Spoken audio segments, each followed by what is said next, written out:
यह बहुत ही शुभ दिन है जब एक संकल्प के माध्यम से त्रिपुरा की जनता का जन विश्वास लेकर हम यहां इतनी बड़ी संख्या में एकत्र आए हैं। स्वामी विवेकानंद कहते थे, किसी भी देश को अपना लक्ष्य रखना चाहिए और अपने लक्ष्य को हासिल करने के लिए अपना योगदान करना चाहिए और उसको अंतिम समय तक निर्णायक मोड़ तक पहुंचाने का सामर्थ्य रखना चाहिए। और उन्होंने कहा था कि भारत स्वाभिमानी देश के रूप में स्वावलंबन के साथ यह आगे बढ़ेगा और स्वावलंबन की तरफ हमको आगे बढ़ना। मुझे आज खुशी है कि जब हम युवा दिवस मना रहे हैं तो भारत मोदी जी के नेतृत्व में और भारत का युवा सेल्फ रिलायंट स्वावलंबन की ओर अग्रसर हो रहा है और आत्मनिर्भरता की दृष्टि से आगे बढ़ रहा है। और आदरणीय प्रधानमंत्री जी के नेतृत्व में चाहे युवाओं का प्रशिक्षण हो, चाहे युवाओं को आगे लाने की बात हो, चाहे युवाओं के लिए स्टार्टअप्स हो और चाहे भारत को स्वावलंबन बनाने के लिए कोई भी कदम उठाना हो, हम गौरव के साथ आज कह सकते हैं कि प्रधानमंत्री नरेंद्र मोदी जी के नेतृत्व में देश स्वावलंबन की ओर बढ़ रहा है, आत्मनिर्भर की ओर बढ़ रहा है और युवा उसमें अपना पूरा योगदान कर रहा है। मित्रों, मैं सिर्फ कहने के लिए नहीं कह रहा, भारत सरकार में मुझे रहने का मौका मिला है। पूरे 5 साल मैं भारत सरकार में रहा। एक जमाना था जब एक all India institute of medical sciences होता था दिल्ली में।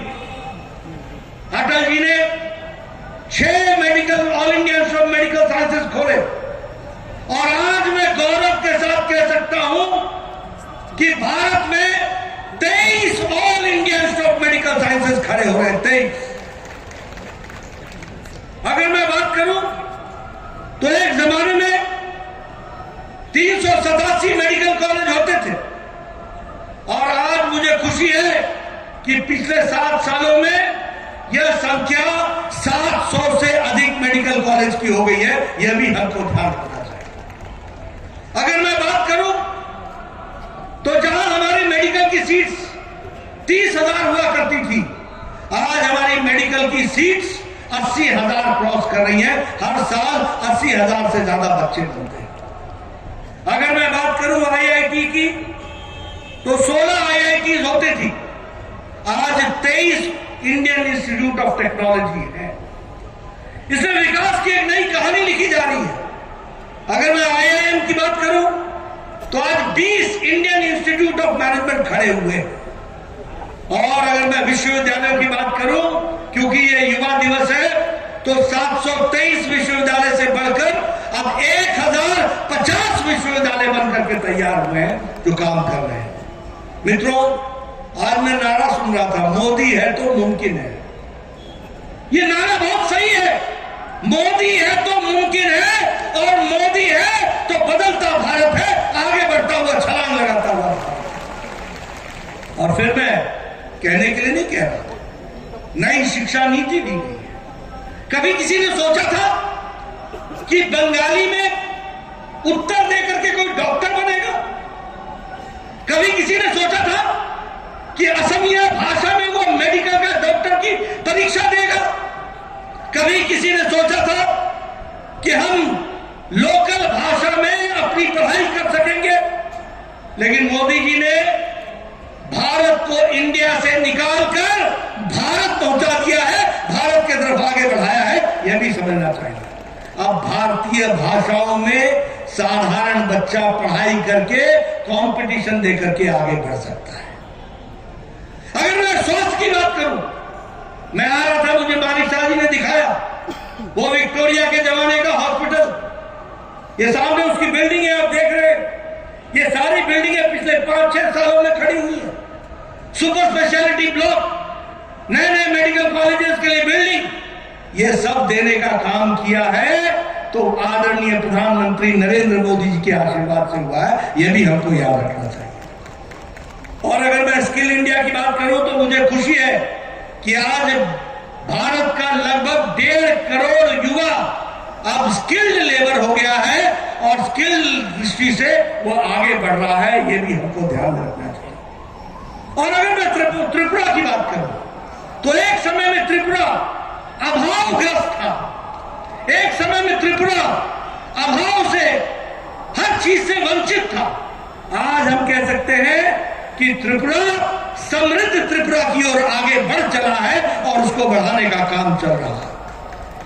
एक त्रिपुरा, श्रेष्ठ त्रिपुरा, उन्नत त्रिपुरा, सुशासित त्रिपुरा, ये लक्ष्य लेकर के हम चले और डबल इंजन की सरकार में यह काम बहुत अच्छे से हो रहा है।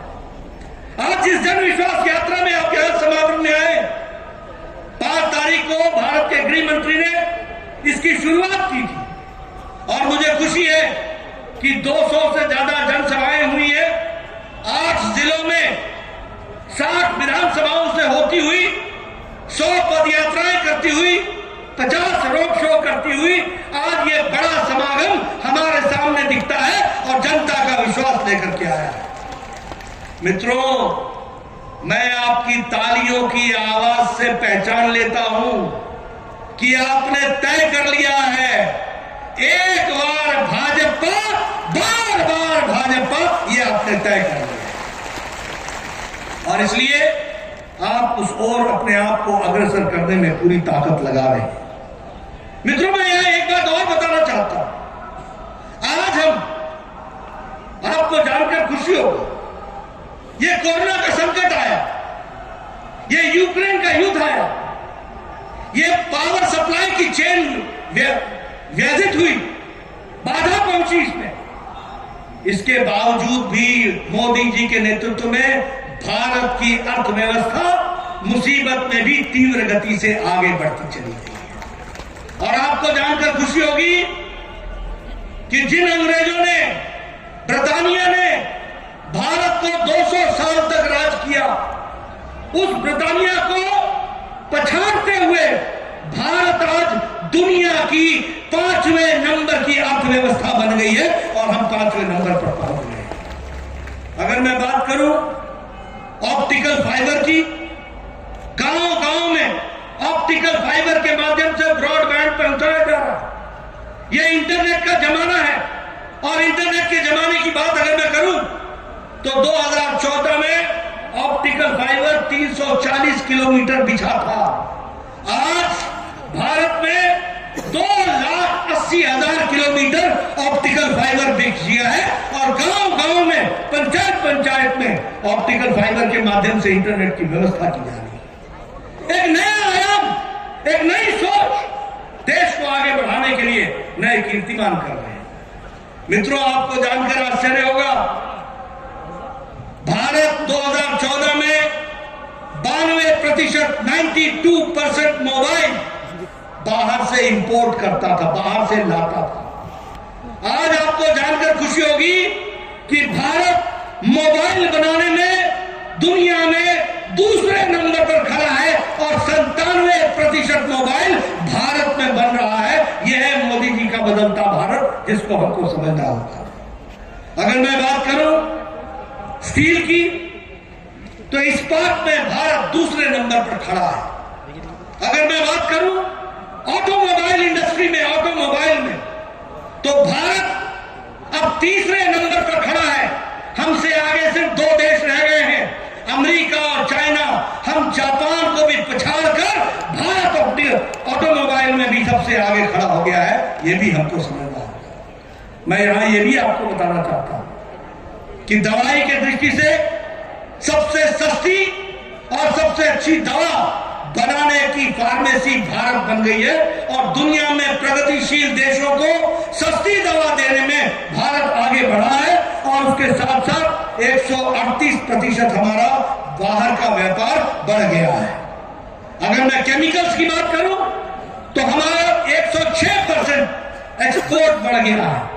और अगर मैं डिफेंस की बात करूं, ये इसलिए मैं डिफेंस की बात करता हूं कि कांग्रेस के रजीम में, यूपीए की सरकार में पनडुब्बी में भी भ्रष्टाचार, हेलीकॉप्टर में भी भ्रष्टाचार, हवाई जहाज में भी भ्रष्टाचार, बुलेट प्रूफ जैकेट में भी भ्रष्टाचार। लेकिन आज भारत दुनिया में डिफेंस के एक्सपोर्ट में 364% आगे बढ़ गया है। अब हम देने वाले भारत हो गए, ये भी हमको समझना चाहिए। मित्रों, मैं पूर्व में स्वास्थ्य मंत्री रहा हूं, इसलिए आपसे मैं कोविड की चर्चा जरूर करूंगा। आपके सामने टेलीविजन पर आजकल चाइना की तस्वीरें आ रही हैं और मैं यहां भी देख रहा हूं।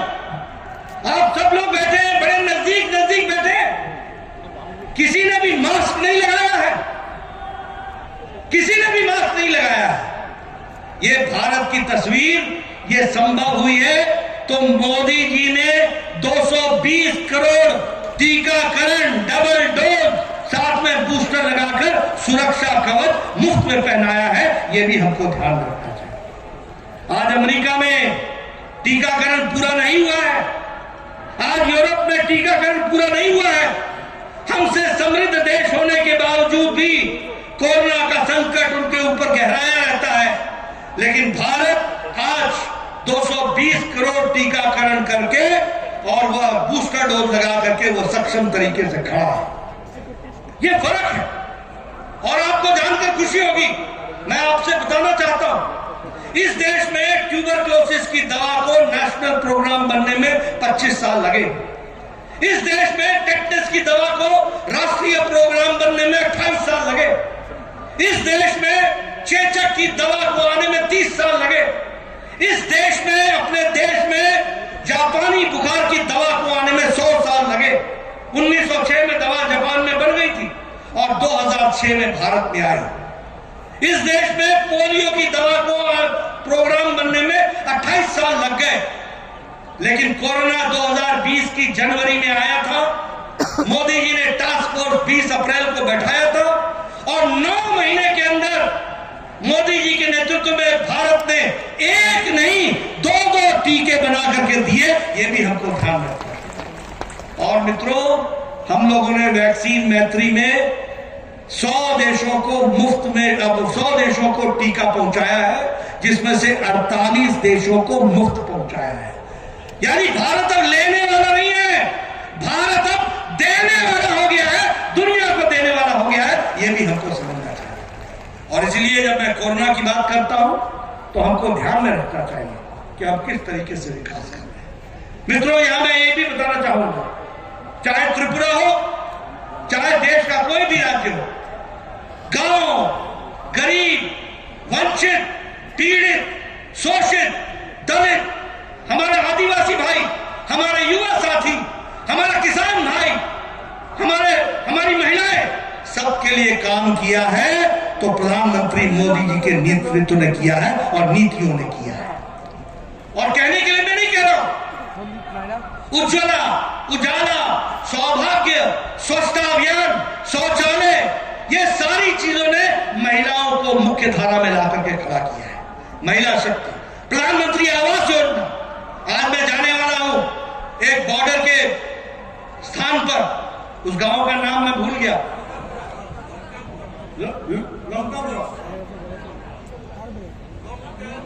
लौंका मुरा, उस गांव में मैं जाने वाला हूं। प्रधानमंत्री आवास योजना के घर में बैठ करके वहां जलपान करूंगा, उनसे मिलूंगा, उनको जानने की कोशिश करूंगा।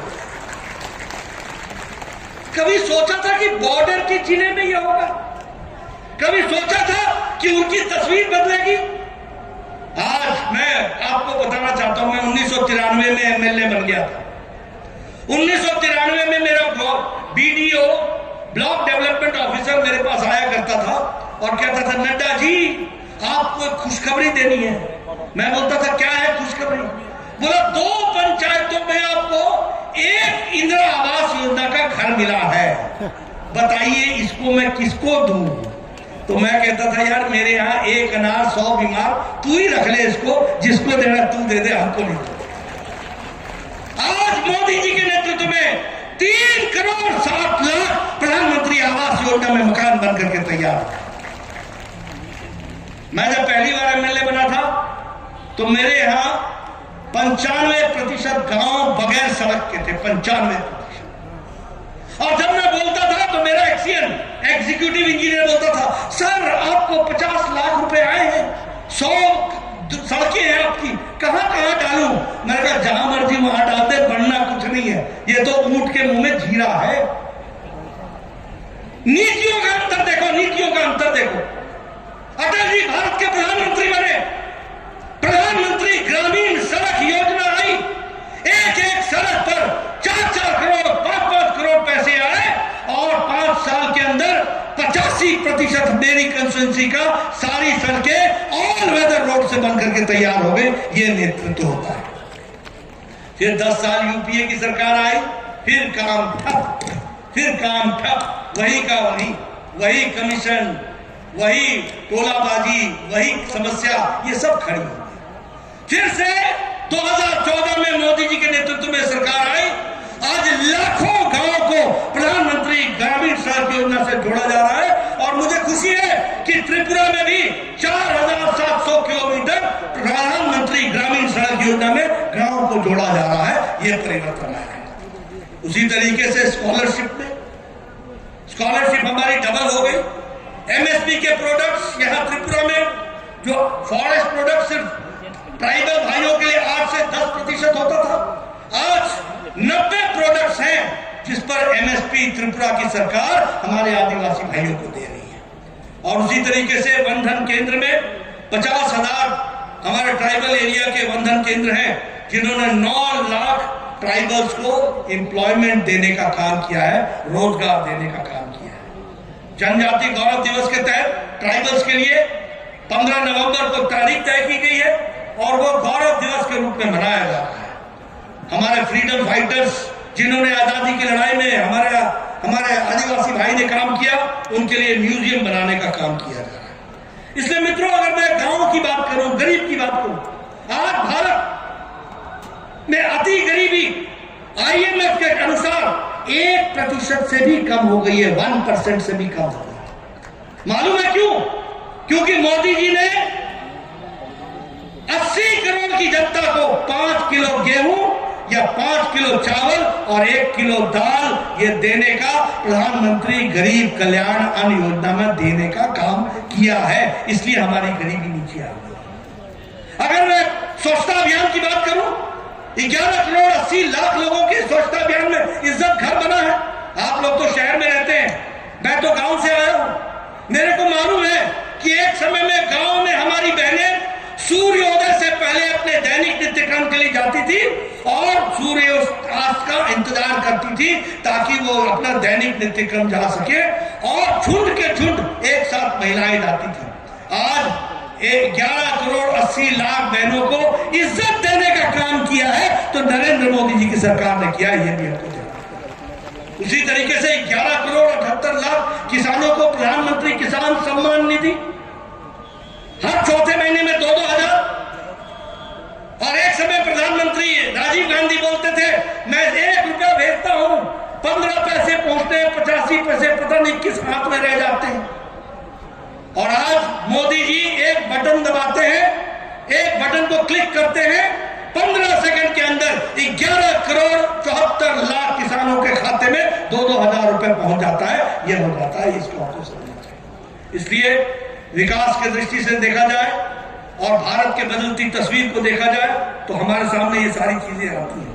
मैं यहां ये भी कहूंगा, मुझे कहा गया मानिक जी हमारे मुख्यमंत्री है और हीरा हमारी योजना है, इसलिए मानिक की मुलाकात हीरा से हो।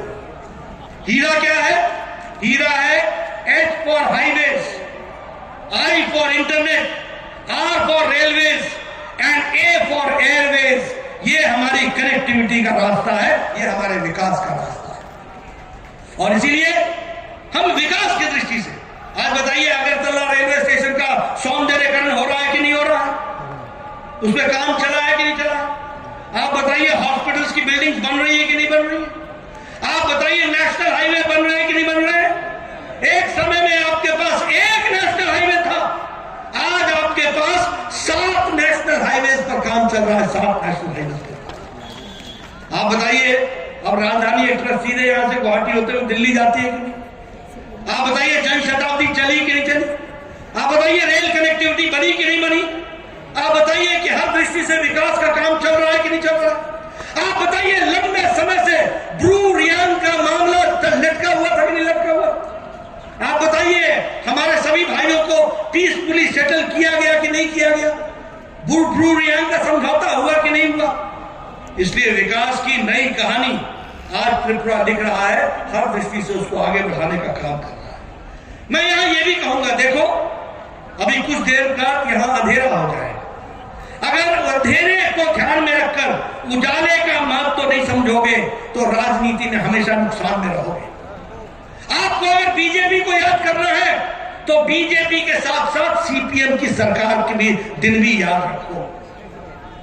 वो याद रखो, सीपीएम की सरकार मतलब बलात्कार, सीपीएम की सरकार मतलब बंद, सीपीएम की सरकार मतलब हड़ताल, सीपीएम की सरकार मतलब नारेबाजी, सीपीएम की सरकार यानी एम्प्लॉय के द्वारा एम्प्लॉय से लेवी लेना, सीपीएम की सरकार मतलब महीना चंदा इकट्ठा करना, सीपीएम की सरकार इसका मतलब राजनीतिक दृष्टि से लोगों को समाप्त करना, सीपीएम की सरकार इसका मतलब घर में घुसकर अपने विरोधियों की जीवन लीला समाप्त करना। यह होता था सीपीएम की सरकार। और बीजेपी की सरकार मतलब हाईवे, बीजेपी की सरकार मतलब इंटरनेट, बीजेपी की सरकार मतलब रेलवे, बीजेपी की सरकार मतलब एयरवेज, बीजेपी की सरकार यानी हॉस्पिटल, बीजेपी की सरकार मतलब भ्रष्टाचार मुक्त और विकास युक्त सरकार। यह हमको समझना होगा। मित्रों, मैं आपसे यह बताना चाहता हूं, कम्युनिस्टों के दौरान लॉ एंड ऑर्डर की स्थिति दुर्दशा क्या थी? आप बताइए, आगजनी होती थी कि नहीं होती थी? सीपीएम के कार्यकर्ता आगजनी करते थे कि नहीं करते थे? करते थे कि नहीं करते थे? अपने विरोधियों की जान लेते थे कि नहीं लेते थे? मैं खुशी के साथ और दावे के साथ यह कह सकता हूं, जब से विप्लव देव और बाद में मानिक शाह की सरकार आई है, एक भी पॉलिटिकल मर्डर त्रिपुरा की धरती पर नहीं हुआ है। यह मैं कह सकता हूं, एक भी पॉलिटिकल। आपको इलाज के लिए प्रदेश से बाहर जाना पड़ता था, आज आपका इलाज प्रदेश में हो रहा है। अगर मैं बात करूं तो कांग्रेस के जमाने में टी गार्डन्स के लोगों की हालत खराब थी। आज टी गार्डन्स के दृष्टि से देखा जाए तो मानिक शाह की सरकार ने दुगनी उनकी चिंता की है और उनकी आमदनी को भी दुगना करने का काम किया है। यह आपको याद रखना चाहिए। उसी तरीके से मैंने आपको पहले बताया कि एक नेशनल हाईवे से हम 7 नेशनल हाईवे तक पहुंच गए। आज वर्क कल्चर वापस आ गया है और वर्क कल्चर के माध्यम से हम काम कर रहे हैं।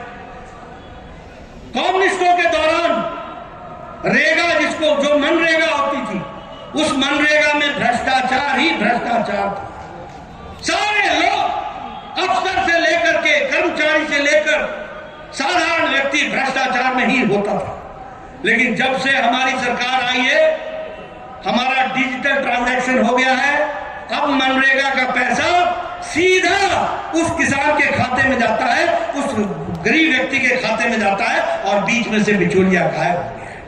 इसलिए अगर मैं विकास की कहानी कहूं और पीडीएस की बात करूं तो कम्युनिस्टों के जमाने में सिर्फ चावल मिलता था, आटा मिलता था, केरोसिन ऑयल मिलता था और नमक मिलता था।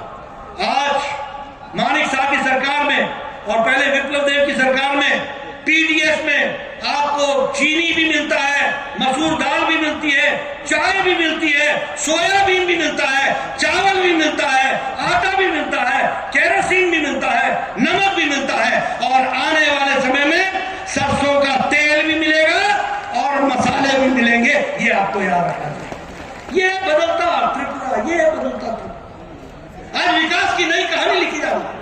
ये जन विश्वास यात्रा में हम ऐसे ही नहीं आए। आप बताइए, कोई भी कम्युनिस्ट नेता या कांग्रेस नेता इतनी देर खड़ा होकर अपनी सरकार के कारनामे गिना सकता है क्या? गिना सकता है क्या? गिना सकता है क्या? ये गिना सकते हैं भ्रष्टाचार, कमीशन, स्कैंडल, भ्रष्टाचार के नए नए नमूने। इसमें ये ट्यूशन भी दे सकते हैं, आप महारत हासिल है, यही धंधा है इनका। आप बताइए, ऐसे लोगों को सरकार में आने देना है क्या?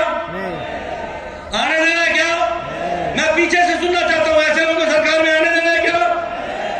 मित्रों, इसलिए मैं आपको अपील करने आया हूं कि अगर उजाले का मजा लेना है तो अंधेरे को पहचान के रखो, और अगर उजाले का मजा लेना है तो याद रखो कि भारतीय जनता पार्टी को आगे लेकर के आओ और अंधेरे को वहीं बैठाए रखो, इसकी चिंता करो। और इसीलिए मैं अंत में आपको एक ही निवेदन करने आया हूं, कम्युनिस्ट और कांग्रेसियों को आराम दो और यहां बैठे लोगों को काम दो, इनसे काम करवाओ और उनको आराम दो। उनको बोलो आपको दवाई घर बैठे मिल जाएगी, ये मोदी जी की राज है, यहां सेवा होती है, डोर डिलीवरी होती है, कोई दिक्कत की बात नहीं। और आपको वैसे भी आप बेरोजगार हो गए, मन भी आपका ठीक नहीं लगता होगा, दवाई की जरूरत तो पड़ती होगी। मैं तो दवा भी देता हूं आपको और दुआ भी देता हूं। आप रहिए जहां है वहां खुश रहिए, आप आराम कीजिए और ये काम करें। क्यों? इसलिए नहीं कि इन्होंने कुर्सी पर बैठना है, इसलिए कि इन्होंने कुर्सी के माध्यम से त्रिपुरा की जनता की तस्वीर और तकदीर बदलनी है, सेवा के भाव से काम करना है। बताइए, आप साथ देंगे ना? साथ देंगे ना? साथ देंगे ना? साथ देंगे ना? आप सबका बहुत बहुत धन्यवाद। बोलिए भारत माता की, भारत माता की, भारत माता की, वंदे वंदे वंदे। बहुत बहुत धन्यवाद।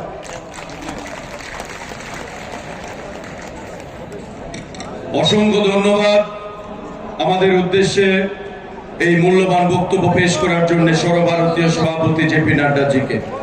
এখন আমাদের রাজ্যের সম্মানিত মুখ্যমন্ত্রী প্রফেসর ডক্টর মানিক সাহা উনার ব্যক্তিগত তরফ থেকে সর্বভারতীয় সভাপতি জেপি নাড্ডাজিকে চতুর্দশ দেবতা মন্দিরের একটি প্রতিকৃতি দিয়ে উনাকে সম্মান জানাবেন।